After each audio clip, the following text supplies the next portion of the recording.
Bismillahirrahmanirrahim. Assalamualaikum warahmatullahi wabarakatuh. Perkenalkan, kami dari kelompok 7 yang beranggotakan 2 orang. Yang pertama yaitu saya sendiri atas nama Siska Yulianti, NIM 1912 3097. Dan yang kedua yaitu Dita Ardila dengan NIM 1912 3842. Pada kesempatan kali ini, izinkan kami untuk mempresentasikan materi kami yang berjudul Sistem Informasi Eksekutif. Baiklah, pada presentasi kali ini, subtopik yang akan kami bawakan yang pertama yaitu pengertian Sistem Informasi Eksekutif, subbab yang kedua, komponen Sistem Informasi Eksekutif, subbab yang ketiga, karakteristik Sistem Informasi Eksekutif, dan yang terakhir, kelebihan dan kekurangan dari Sistem Informasi Eksekutif. Baiklah, pada subbab yang pertama yaitu pengertian dari Sistem Informasi Eksekutif atau SIE. Sistem Informasi Eksekutif atau SIE atau dalam bahasa Inggris disebut juga dengan Executive Information System atau EIS, merupakan salah satu sistem informasi manajemen yang berfungsi untuk memudahkan pembuatan keputusan yang dibutuhkan oleh pihak eksekutif senior.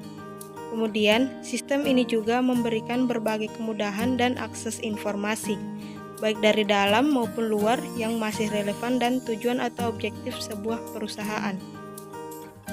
Pada subbab yang kedua, yaitu komponen Sistem Informasi Eksekutif. Terdapat 4 komponen utama, diantaranya sebagai berikut. Yang pertama yaitu perangkat keras atau hardware. Pada perangkat keras terdapat 4 komponen yang dibutuhkan, yaitu perangkat input, unit pemroses sentral, file penyimpanan data, serta perangkat output. Selain itu, hardware juga mendapat dukungan penuh dari LAN, Local Area Network, untuk beberapa produk EIS pada jaringan workstation yang tersedia. Komponen yang kedua yaitu perangkat lunak atau software. Untuk perangkat lunak sendiri juga tersusun atas 4 komponen penting, yaitu text, database atau basis data, visual graphics, dan basis model dari SIE, yang mana software sangat berperan penting dalam proses mengintegrasikan data ke dalam sebuah sistem. Komponen yang ketiga yaitu antarmuka pengguna atau user interface. Fungsi utama dari penerapan SIE ini adalah untuk mengambil data yang relevan untuk dapat mengambil keputusan seefektif mungkin, sehingga antarmuka pengguna atau sering disebut dengan UI akan sangat berguna pada tahap development. Komponen yang terakhir yaitu telekomunikasi. Komponen yang terakhir adalah telekomunikasi, di mana berperan penting untuk mengelola sistem informasi berbasis jaringan untuk membuat struktur jaringan yang andal. Pada subbab yang ketiga yaitu karakteristik Sistem Informasi Eksekutif. Berikut ini beberapa macam karakteristik dari penerapan Sistem Informasi Eksekutif. Yang pertama yaitu drill down. Karakteristik dari drill down sendiri merupakan kumpulan poin dan pas setiap poinnya tersedia penjelasan secara detail mengenai deskripsi lengkapnya. Yang kedua, faktor pendukung keberhasilan. Segala bentuk informasi harus menjadi bahan pertimbangan khusus untuk dapat mencapai visi dan misi sebuah perusahaan. Pertimbangan tersebut meliputi strategi operasional dari perusahaan yang meliputi aspek lingkungan, industri, dan organisasi. Karakteristik yang ketiga, akses status. Setiap informasi harus mudah untuk diakses kapan saja, serta terdapat notifikasi khusus sehingga seorang pimpinan eksekutif mampu bekerja secara optimal baik di dalam lingkungan internal, perusahaan maupun eksternal. Yang keempat yaitu analisa personal. Sebuah sistem informasi harus dapat menganalisis berbagai faktor yang berkaitan dengan kreativitas.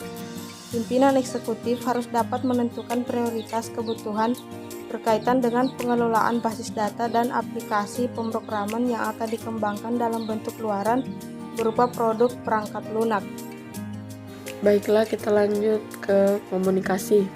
Seluruh tim baik dari divisi manajemen, operasional, dan teknis harus dapat berkomunikasi dengan baik bersama pimpinan eksekutif, sehingga lingkungan kerja akan menjadi lebih nyaman, kondusif, serta dapat meningkatkan produksi kerja, khususnya bagi Departemen Manajemen. Kita beralih ke navigasi informasi. Sebuah informasi harus bisa mengelola akses berbagai data, mulai dari berukuran kecil hingga besar. Penggunaan verifikasi media. Untuk karakteristik yang satu ini bersifat opsional atau tambahan saja. Tujuan utamanya adalah untuk mempermudah penggunaan dalam akses ACE dan memudahkan akses kontrol user dengan tampilan yang lebih interaktif dan dinamis. Kita beralih ke laporan pengecualian. Karakteristik yang terakhir mengacu pada konsep manajemen dengan standar penyimpanan. Hal tersebut diasumsikan berdasarkan faktor perbandingan atau komparasi antara target kinerja dengan kondisi nyata di lapangan, sehingga nantinya pimpinan eksekutif dapat menentukan pilihan forma terbaik untuk pengembangan bisnis ke depannya. Baiklah, kita beralih ke slide selanjutnya, yaitu kelebihan dari ACE dan kelemahan dari ACE. Kelebihan dari ACE berikut ini merupakan keuntungan dari pengguna sistem informasi eksekutif, yaitu terbagi atas 5 bagian. Yang pertama, fase penggunaan yang mudah untuk dikelola oleh pimpinan eksekutif tertinggi. Yang kedua, informasi yang tersedia dapat lebih mudah dipahami oleh stakeholders. Yang ketiga, meningkatkan informasi pada sistem pelacakan.